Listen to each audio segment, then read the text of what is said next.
საინტერესოა კიდევ როგორ აფასებენ ქართულ ღვინოს, რამდენიმე სიახლე ჰქონდა წინა გადაცემებში, თქვით კიდეც რომ პლატინის მედალი მიიღო ქართულმა ოცხადურმა საფერემ.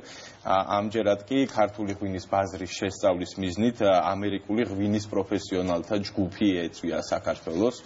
ჯგუფი შედგება როგორც სომელიეებისგან, ასევე ღვინის მწერლებისგან და რაც თავარია, ამერიკული ღვინის ეროვნული სააგენტოს კონტრაქტორი კომპანია, რომელიც მარკეტინგულ ღონისძიებებს ატარებს ეროვნული ღვინის სააგენტოს დაკვეთით, მარკ ენერჯის მმართველი ჯული პეტერსონიც იმყოფება საქართველოში და მათ მოინახულეს ძირითადად ყველა კერა, რაც კი საქართველოში არსებობს ღვინის წარმოების მიმართულებით, როგორც იმერეთი, ასევე რაჭა-ლეჩხუმი, ქართლი და რა თქმა უნდა კახეთიც.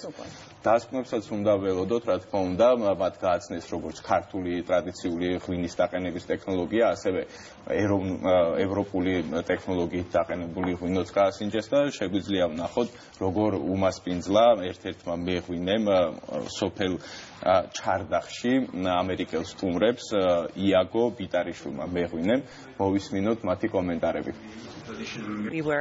ჩვენ ვესტუმრეთ დასავლეთ საქართველოს, რაჭას, იმერეთს, ლეჩხუმს, რადგან გვაინტერესებდა რა ხდებოდა იქ ღვინის სფეროში, ვინ არიან მწარმოებლები, რომელი განსხვავებული ყურძნის ჯიშებია, რითი განსხვავდება აღმოსავლეთისაგან აქაური ღვინოები. ბოლო 3 დღის მანძილზე დასავლეთ საქართველოში ვიყავით, დღეს ქართლში ვართ და შემდეგი 3 დღე კი კახეთში ვიქნებით. ვიმოგზაურებთ აღმოსავლეთ საქართველოშიც, რათა შევადაროთ იქაური სტილი და ჯიშების მრავალფეროვნება დასავლეთ საქართველოს ღვინოებს.